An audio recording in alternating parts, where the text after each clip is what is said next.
Click subscribe to get daily Manchester United content from Passionate Reds, only on All for United.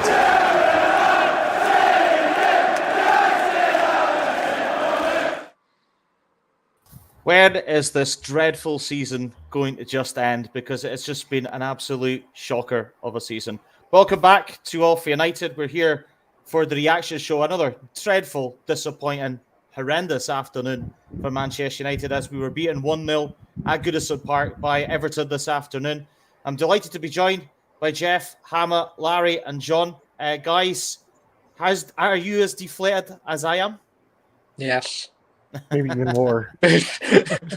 I know when I was deflated when Charles started juggling shit on his head. I would have decked his little. The two of them just was watching him. I would have dropped his shit so quick. No one even tried to take him out. So. Get the fuck out of here. As you can tell, the guys like me are pretty irate, angry, and frustrated. Remember to please like and subscribe if you're watching us on Twitter or Facebook. Please come across to YouTube, vent some anger and some frustration with us. And get us your comments in the chat.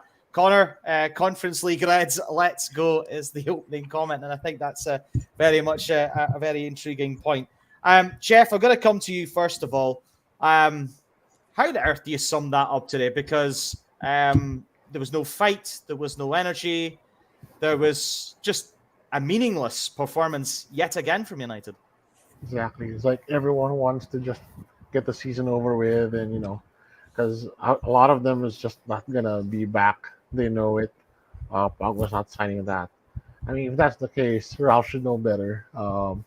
As we've been talking about in group chat, they should play the kids, I guess.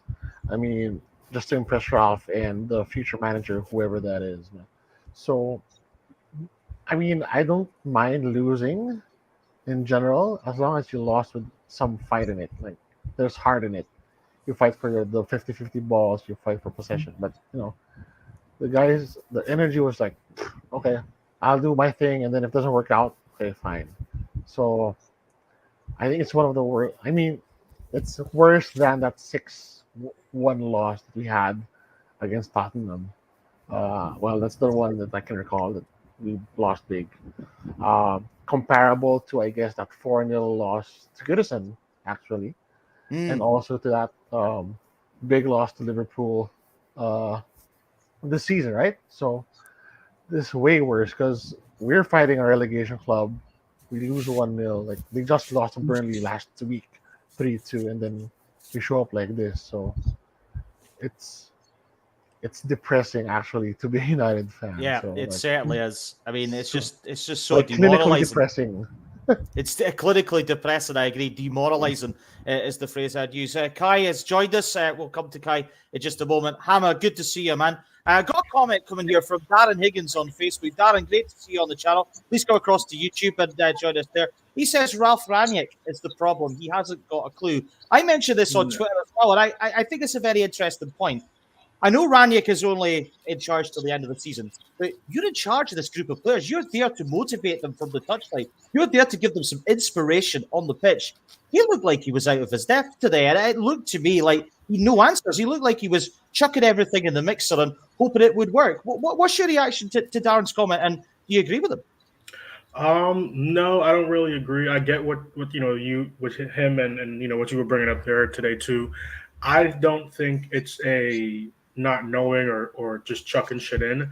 I think it's he's seen what he has and knows he doesn't have much, right? He has 2 goalkeepers on the bench. Like there's in terms of attack, there was Elanga, Mata, Pogba, and Lingard. Lingard. I didn't even really see that Lingard was on the bench either, so I don't know why Lingard didn't get played over Mata. That just blew my mind. I didn't even know he was on the bench.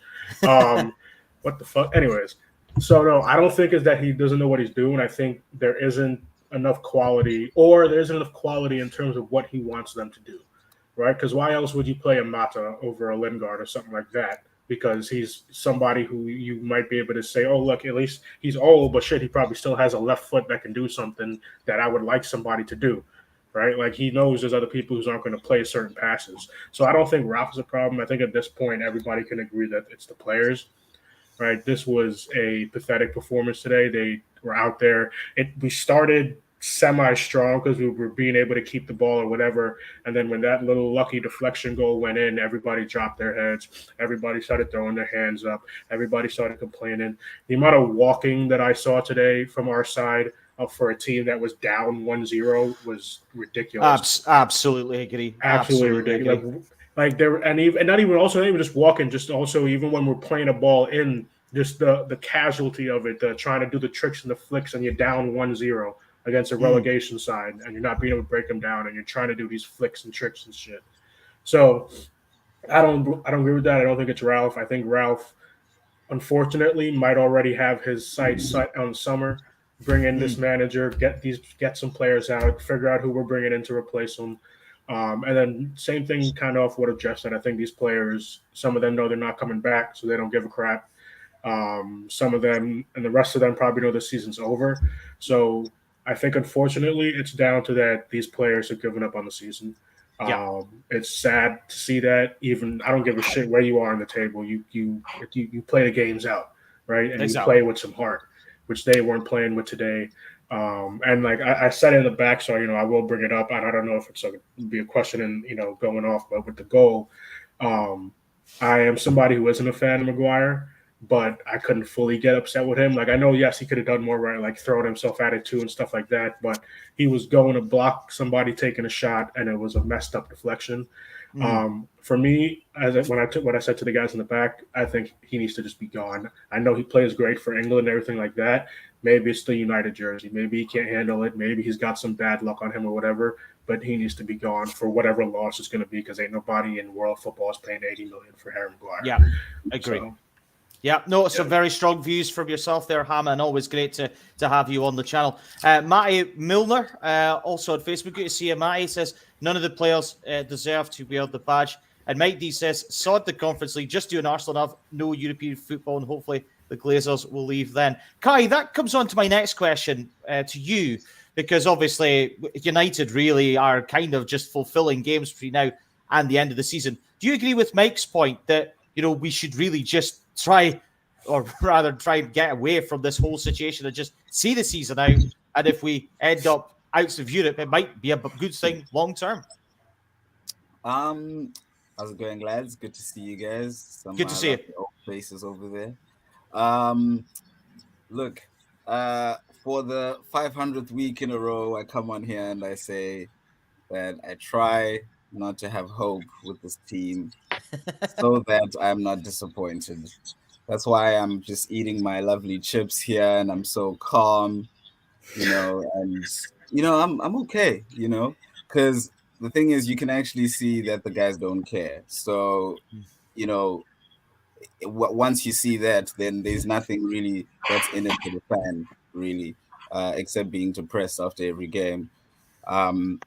But yeah, I really do want to run away from all of these Europa League or conference things, because of course it's just added games that you don't really want, especially if you're trying to build something like, for example, Arsenal have had. But yeah, I just think as well with Ragnick, I'll defend him in one sense that this is a theme. This chucking on players with no idea of what to do is kind of a theme that our managers have been, having since LVG, chucking on Nick Powell when we needed to win that game. I think it was Wolfsburg. Well, that's a blast from the past. I mean, I think Jose's had that near the end. Ole's had that near the end. And it's just a symptom of just poor recruitment, no real structure in the team, the same things that we're always talking about. And I think, on the other hand, where Ragnick made a mistake is he gave in to his own principles. We literally saw it for like 20 minutes, and then all the players were like, nah, screw that. And then we never saw it ever again. And I think what he should have done was kind of what Klopp did and said, here's how we're going to play, and we're just going to play like this. I would rather lose games in this in and draw games, whatever, with a certain idea, rather than go down like this with him giving in to the egos and deciding to go back to a 4-2-3-1 just because everyone's comfortable, and everyone doesn't have the technique to play any other formation, and there's no adaptation from the players. So I just think, I mean, it's also unfair. You're asking Ragnick to coach some other formations just because he's got some egos in the team that don't want to do the running. How about he would have just said, everyone, we play like this. If you don't want academy player, come through. You're going to come in. We're going to play like this. And then just go at it like that. And then at least we all feel good about the next step. Right now, none of us feel good about the next step because we don't even know what the next step is because we're starting from scratch. So I mean, that's for me a little bit of, you know, of the feeling that it's now is just really just going to go down. And I mean, Liverpool still have to come, Chelsea still have to come, we still have to play Arsenal. It's a rotten end to the season, and obviously the next game is Norwich at home, and we've really struggled against the teams down near the bottom of the table this season. And Larry, I'm going to come to you for the next question here, because there's an interesting point here from Seb Hoffman. Seb, welcome to the show.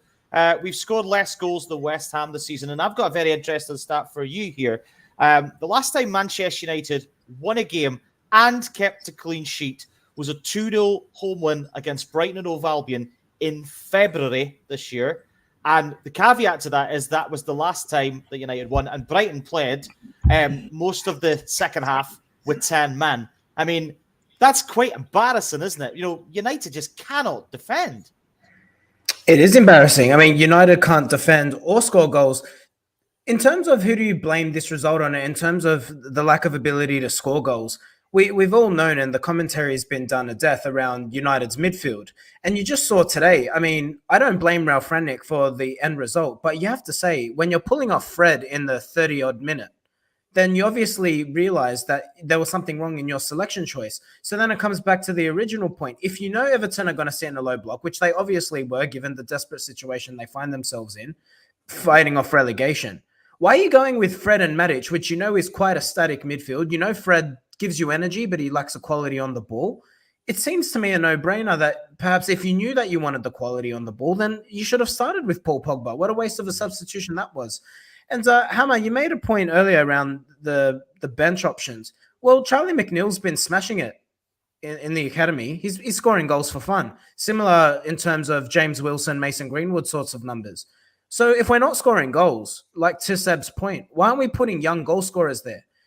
Garnacho absolutely killing it for in the FA Youth Cup, and this season again. Give these kids an opportunity. We literally got nothing to lose. I'm sure everyone in this group, anyone on the chat will tell you top four's gone. So let's get some desire in there. It doesn't mean you can play the kids. We'll get smashed 15-0 every game. But I think there's an opportunity here to bring some youth, bring some exuberance, and hold players like Marcus Rashford accountable. Where you're not going to put in a shift, then you get pulled out. It's as simple as that.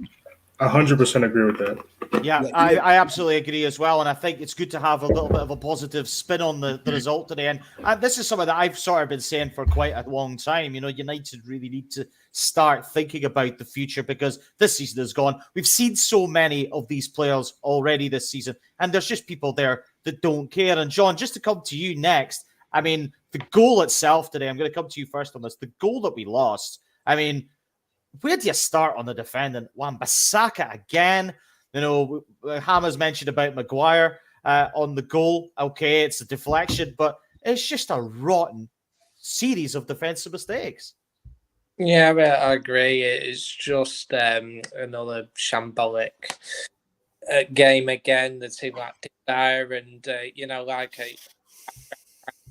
like Andy done anything. I think the players have stopped playing for him. They're not playing for themselves. I don't think they have the clue how to play. I mean, it's interesting. The goal came like the first 20 minutes or so. We did actually play quite well. And we did look dangerous. Had a couple of chances, and they weren't great. And then the goal changed the game. And yeah, like you say, Matic lost the ball in the midfield. He didn't get a shout. Then Richarlison's in. Then Matic plays it. Drops to Gordon on the edge, and I mean, Ken Maguire, you could have probably put his body on his line a bit better, but I think he's been in bad form all season, so it's unlucky, I guess. But but yeah, there's just no passion or desire from the team. Like Jeff was saying, that you need you can take a defeat if you're banging on the door trying to get a goal. You know, you do have days where you do have those chances you don't win. That can happen. But today it was just like they didn't have a clue how to break the low block Everton had. Then they didn't really look to score. Their goal came out of nothing really. They didn't really have. Well, this is it, because United actually started the game quite well. Rashford had 2 chances. We'll come on to talk about him in a minute. And as I said at the top of the show, just before we came on air, I think it was, Jordan Pickford in the first few minutes of the game rolled out his best Gordon Banks impression with a couple of brilliant saves. Yeah, exactly. You know, he did have a good. He had a good game. Pickford, in fairness to him. You know, some of our crossing though from the fullbacks was appalling. You know, Tellez. You know, we were told he was one of the best deliveries the left back in Europe. Well, based on what you know, his delivery was appalling. Say Wan-Bissaka's wasn't much better. But also, I just think that. Yeah, it's just like the team lack imagination, how to get back in the game, how you break a low block, and there was just no one willing to take that chance, you know, to make something happen. And that maybe Bruno a little bit, but he gave the ball away a lot. I mean, it was interesting because Rashford looked lively in the early parts. I did Bruno and that, but then the game just faded out when they were brought off, and you know, okay, we've had injuries from McTominay, and you know, Fred. The interesting with Fred is that he's the only one who's willing to give a lot of passion. You know, in the midfield, he'll run and run and run for you. I did think before he came off, something isn't quite right with him. Probably did feel unwell, you know, and or something, because he didn't seem like his normal self. Say because last game against Leicester he was brilliant, and you know, what did Pogba do when he came on? He did nothing either. You know, he's just, I think he's checked out. You know, he's certainly not worth 100k a week. If someone wants to pay him that, go ahead and do it, you know. But I think the much grander point going forwards is, you know, we also have again Ten Hag, and he's looking at he wants let's say on players coming in and players going out, and that, you know, would still be negotiated. I'd be demanding that some of these players be sold in the summer if I was him, if he's watching that game, you know. So, and yeah, as people say, bring on your Conference League, you know, more wonderful. You know, I'm looking forward to seeing Manchester United maybe playing Linfield next season. That might be quite interesting. Sorry, who was speaking? Was it you, Kai?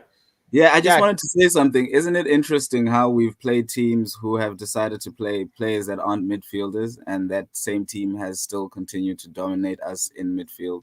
Like today, Everton at Iwobi. That's pretty disrespectful to just go with the midfield 3 and stick Iwobi in there. And then I'm gonna be honest, right? I don't rate Alex Iwobi, but he actually played exactly. Well, I mean, already, like as a winger already, and then you make him look like he has all the time in the world in the midfield. And then Newcastle, you have Joelinton in midfield playing at 8, and he also runs rings around us. So, and it's such a weird thing because there's always such a massive gap that just always opens up. The United just do this half the time. It's like an accordion. It's like it's a very weird thing to see.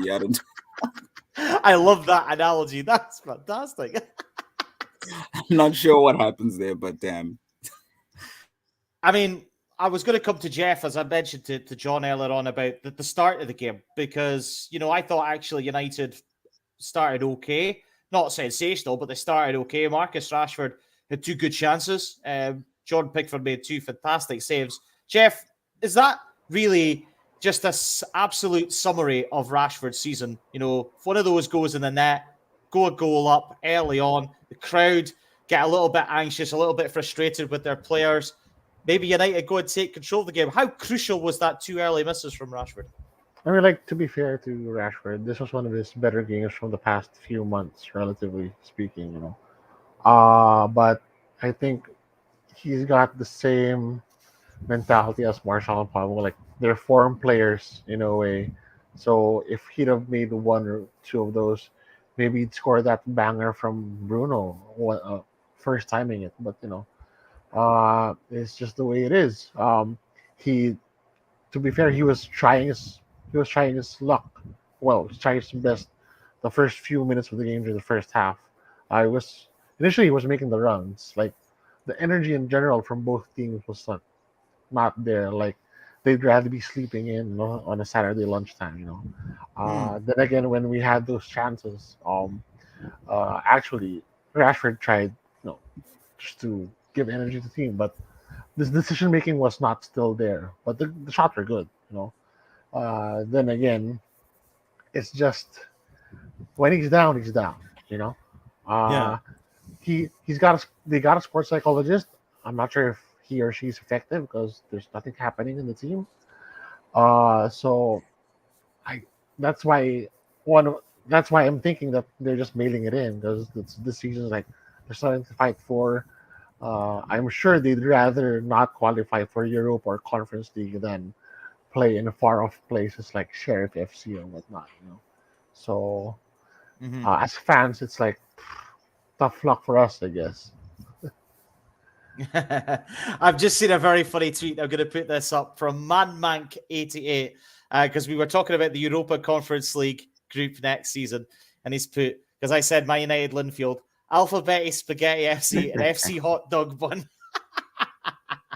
Well, I'm glad someone's got a bit of humor today because I think that's absolutely fantastic. Hammer, just to carry on from Jeff's point about Rashford, was it 2 good saves from Pickford, or should Rashford have been maybe putting one of those away? I mean, you can say he should have put one of those away. I think Rashford.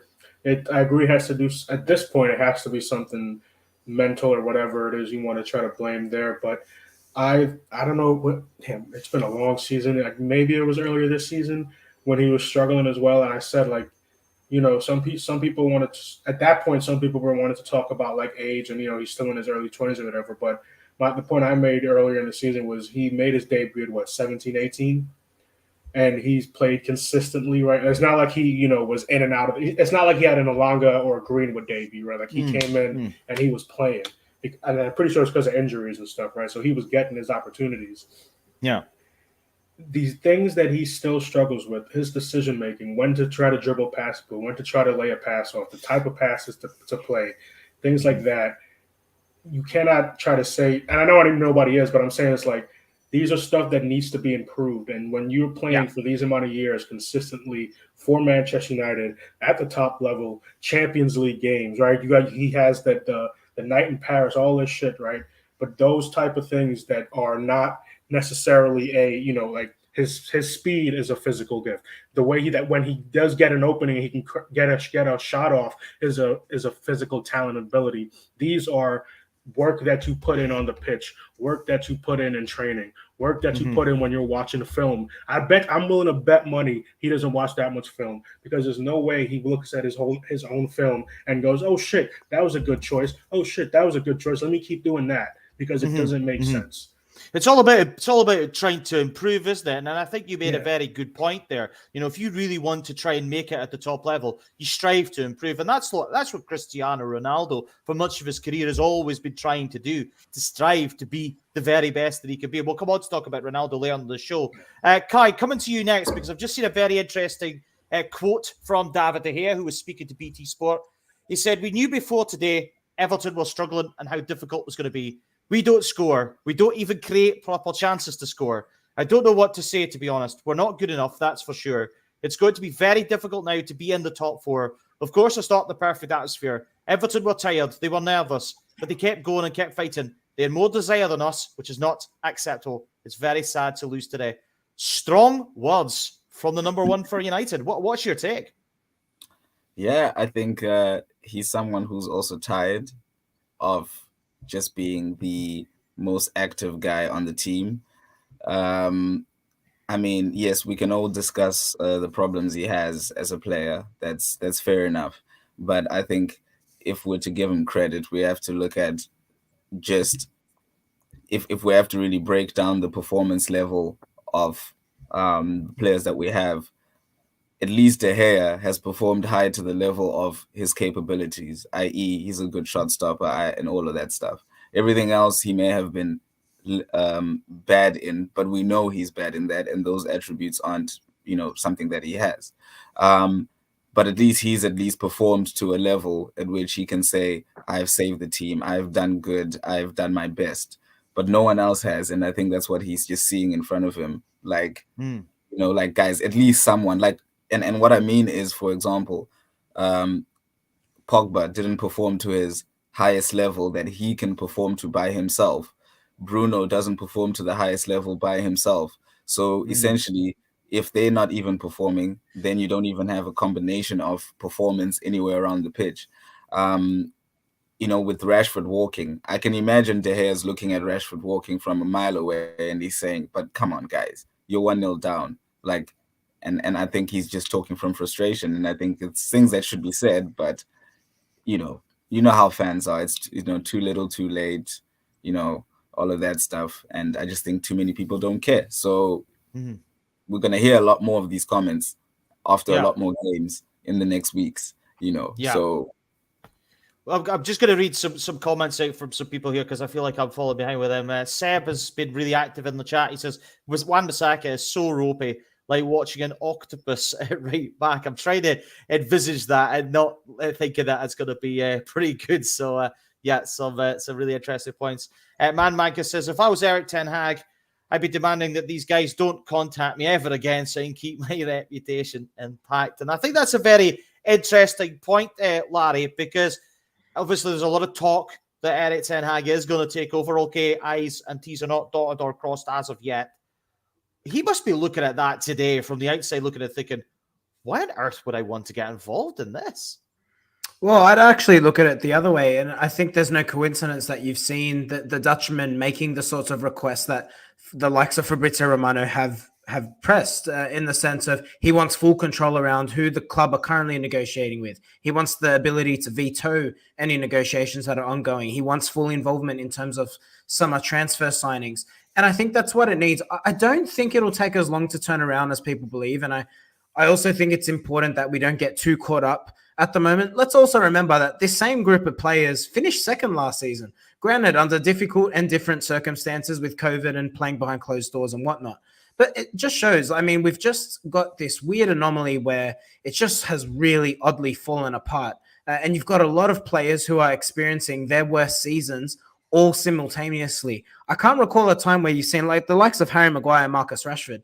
Can you guys think back to the Europa League final last season? We were all certain we were going to win it, but Harry Maguire was injured. And everyone was telling you, well, that's why we lost. Now look, 90% of United fans would beg to sell him this summer. And again, I think the truth is somewhere in the middle. Yes, United's playing style has evolved this season. We play higher, and maybe that exposes his lack of pace. Marcus Rashford's having a hard time. He's not showing the best of his ability at the moment. You'd like to think that next season you can get a better performance out of these players, a new voice, a new regime, hopefully a good preseason where they get to play a certain way under the way what we presume will be Eric Ten Hag's team. But I think he'll just need the ability to get out the players that he doesn't want. I think that's the crucial bit. If the club allow him to do that, bring in what he needs to do, it could be a completely different season, but obviously that's the great unknown. And what a challenge, though. I mean, if Eric Ten Hag can fulfill that, if he can get this team performing again, and whichever manager it might be, imagine the accolades, the reputation you build when you're the manager who succeeded Sir Alex Ferguson to secure United's 21st Premier League trophy. I think that's the goal. It's not about what's the mess here. It's about how can I overcome that and achieve something that all these successes haven't been able to achieve. I'm glad you're on, Larry, because it's great to have some enthusiasm on the show. It's been a particularly rotten day for us. And speaking of rotten, Jarvis has made a very interesting point. He says, we must throw out the rotten food, clean out the bowl, and fill up with fresh fruits. John, just to continue on some of we're getting quite a lot of post-match reaction. This is Ralph Raniak, who's just been talking to BT Sport just now. He says, it's not only creativity. I think we had enough creative players on the pitch. It's also about being physical enough in the final third, being physical and trying to score a goal. We didn't have enough players in the box.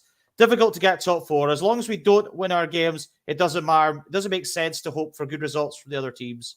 And he goes on to talk about Fred, who has a muscular problem on his hip flexor, and obviously McTominay out as well. Your reaction to Ralph's comments? to John. Sorry. Yes, yeah, I do agree with what he says that we weren't physical enough in the final third. Ronaldo wasn't really putting himself about, really. Let's be honest. Yeah, there were times that you said on commentary. I thought the irony is that in the early parts of the game we were getting players in the box. That's why Rashford had his a couple of chances and that, but then, but yeah, that. There were times where you had like 4 or 5 plays within like 10 yards of each other on the left hand side, and none of them were getting in the box. And you're just like that, you're all crushed together. And this is why I think I made the point that I don't think our players are intelligent enough. It's like you got to try and find where the space is and make yourself available, try and do something to break Everton's shape, because they had a solid defence shape, but none of our players were doing anything to try and break it. And we're just putting, hopeful balls into the box. And, in fairness, Godfrey did, as well as Pickford, did deal with them relatively well today. But if you don't try and break the shape, you're not gonna have much chance. And this is why we've been here before, we've had dire ends to the season previously under the Moyes season, under the Mourinho / Solskjaer interim season, and now this season. Irony is, in all 3 of those seasons, we lost away at Everton in April in all those seasons. So, so we're just not learning, and I think this goes back to the point where Rangnick has indicated it might take 5 years to get back to something. I think he's probably right, because I think there needs to be. It's okay having the talent, which I think what Rangnick's into that. But if you don't have the desire and the mentality to do something with it, then there's just no point. And I just think you've got to see where you proceed from that. I think some players will have to leave.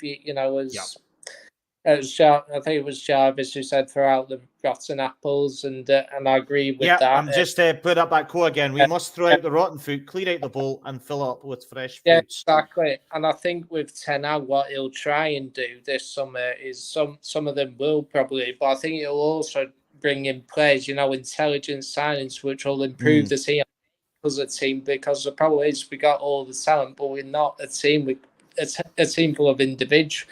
But you got to try and buy players to suit a system, and this is why it'll take time, and this is why I personally think we won't see any improvement for a while. I think Ten Hag's got his work cut out, and he realised, and I think he's got to try and convince the board, that it will take time, and hopefully they will see that. But it's revolving door, and it's going to take something big to break the chain. It really is. Yeah, very much so. Kai, come in. Yeah, now that you guys just mentioned that, it's actually funny because this whole DNA of the club thing that a lot of people have been talking about, I think the one big aspect that's really been glaringly missing, that we can't even say we've had any type of DNA, is just that will that we were talking about, just that will to win as being part of the DNA, even under Ole at the end there, or even sometimes even during finals or during semi-finals, just having that last bit to say, guys, let's keep going for 90 minutes at the same pace, or having a second wind.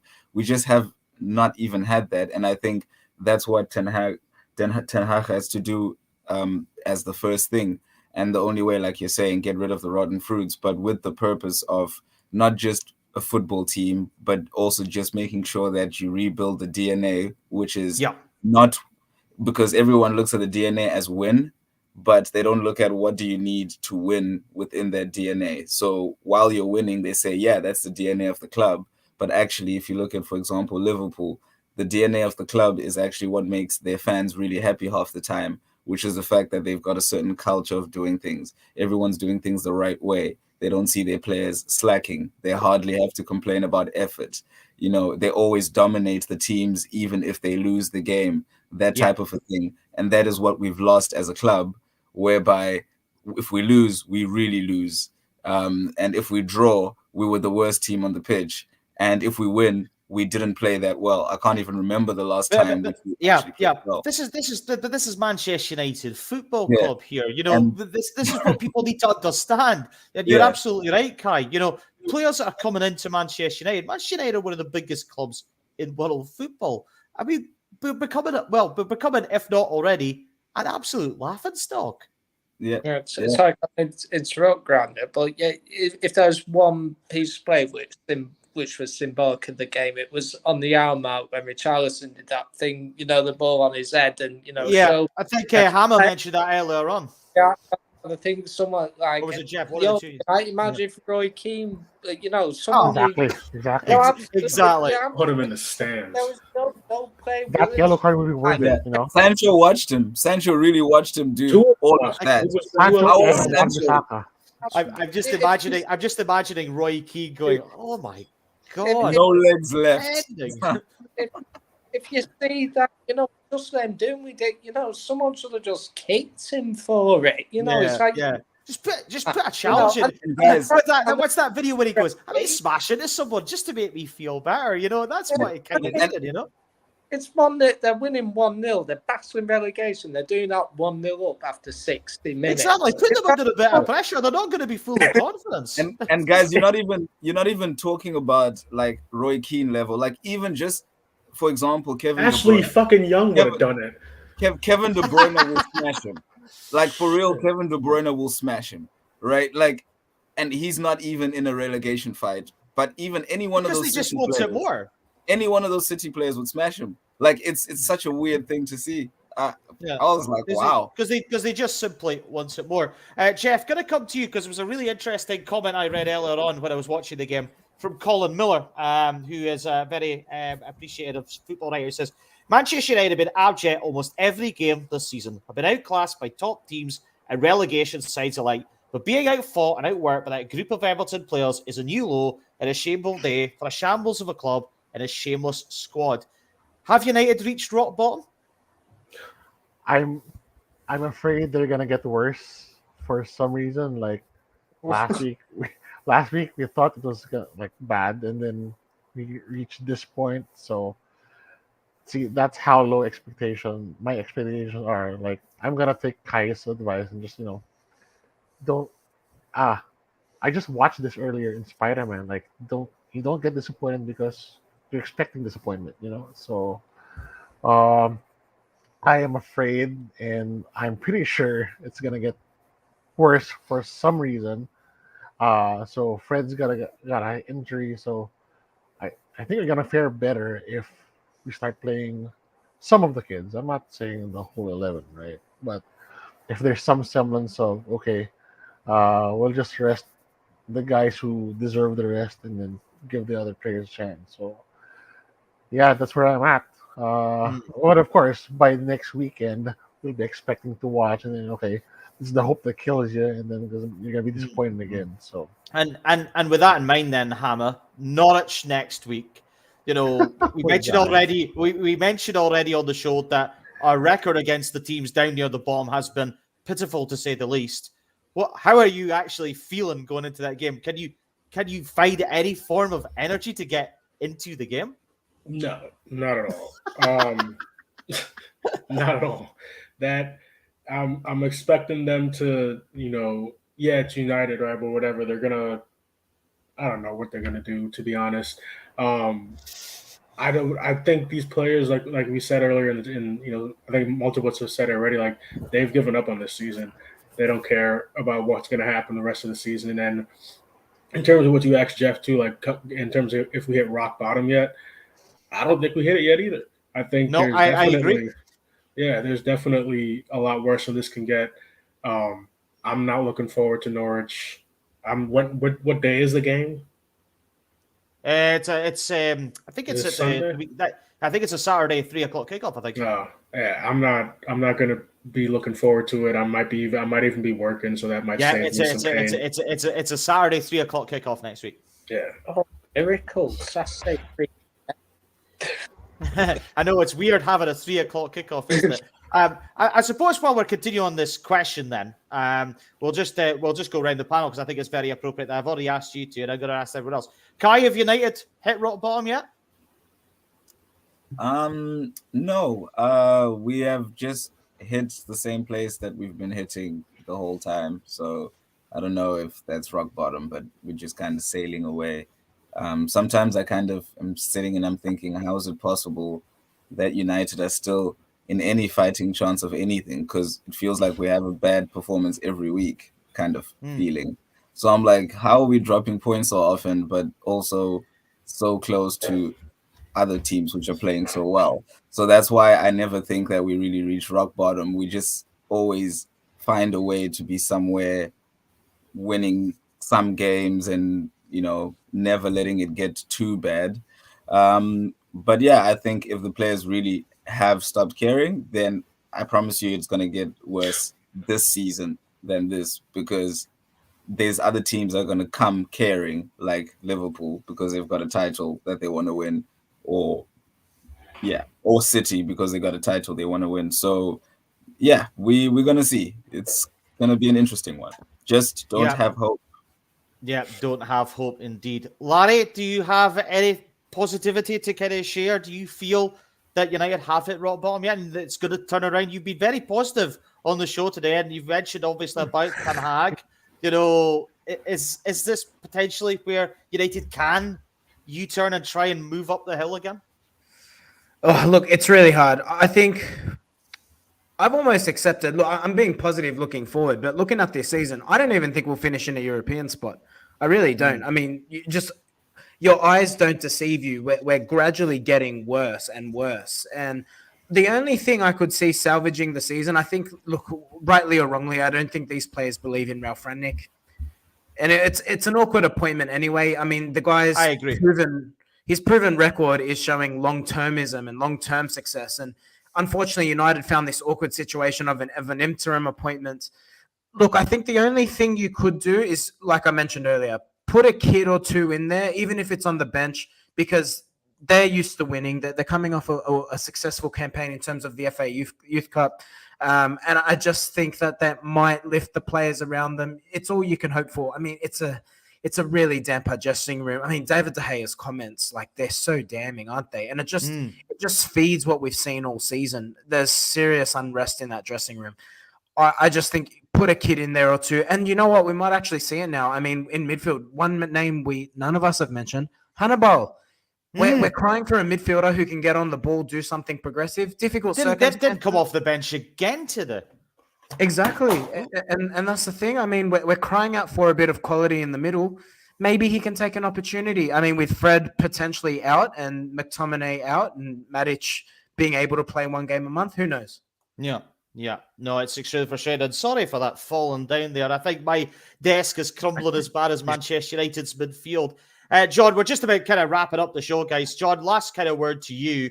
Have United hit rock bottom? What's your kind of feelings going to Norwich next game? Because, if we can't beat Everton, who are struggling, we've got Norwich at home, which on paper, should be the easiest game of the season, which is, with all due respect to Norwich fans, Norwich are battling for the points. And if they get a result against Burnley tomorrow, suddenly they're going to come to Old Trafford and think, United are not exactly great form. Maybe get something. It'll be a whole different level if we lose at home to Norwich, won't it? But no, I don't think we've hit rock bottom yet. I think it'll take a long time to rebuild. But yeah, just to touch on the last point, you got Norwich next week. Why not try and maybe in that game? What you got to lose, it's probably on paper the easiest team you can start someone or bring him off the bench. Something. There's even Alvaro Fernandez in the reserves for left back. Well, Shaw and Tellers haven't exactly pulled up strings this season, so perhaps you could introduce him before the end of the season just to give it a bit of hunger and desire, and Garnacho, he scored a goal for the reserves yesterday. But no, I think you might as well write off this season. I'm curious to think, like that alternative commentary, what it calls Europa League, BTEC Euro. I wonder what will colour the Conference League. I wonder, that should be interesting, shouldn't it? I go back to that comment again by Man because it's really put a smile on my face. What's been a miserable day. Man United, Linfield, Alphabeti, Spaghetti FC, and FC Hot Dog Bun. That's kind of the level that we're at the moment, isn't it? The European GCSE. Yeah. I think he's put further above Group W. Yeah.